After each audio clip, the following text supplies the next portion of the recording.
How do I know if my organization is addressing its systemic racism? That is really a very good question that I get a lot. And it's a good one because systemic racism doesn't always have an identifiable individual perpetrator.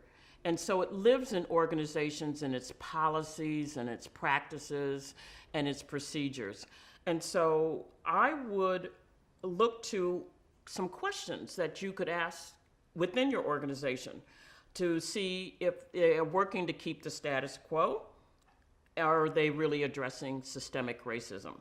So the first is looking at your executive leadership and the composition of that executive leadership. What's the racial makeup of the senior leadership team? And do people in your organization hold positions other than the chief diversity officer or the chief human resource officer, which would be the typical roles? Second is looking at whether or not you're creating a culture of impact versus a culture of fit.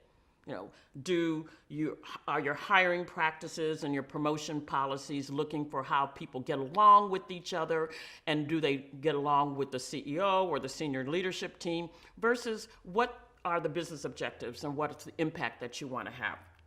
Accountability is another question that you can ask about. Like, what measures are in place to ensure that your equity goals are being achieved? And are there consequences for not meeting those stated goals? Transparency. Are the policies openly known? Are they understood? Are they visible and communicated to everyone and consistently applied to everyone? Check on that. Responsiveness.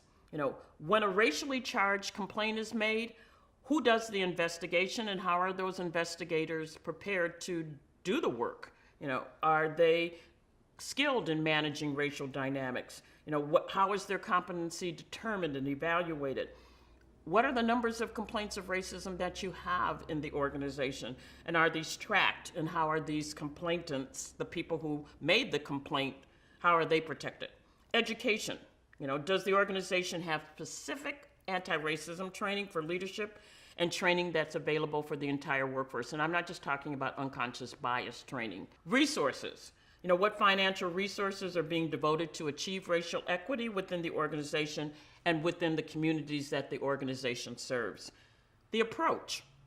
Are Blacks and other people of color experienced as problems or problem solvers? Are racial differences treated as threats to be feared rather than challenges that we have to look at in terms of developing new competencies and skill sets? Are whites engaged, supported, and encouraged to do their own racial identity work and explore their race's impact in their thinking and behavior and decision-making and the governance in your organization? And lastly, sustainability. Does the work get sustained, and is there an investment in racial equity that extends beyond the written communications that get written or the company statement? Those are the 9 questions that you can ask your organization to see if it's addressing its systemic racism. For more micro moments or just-in-time responses to your frequently asked questions, be sure to reach out to me.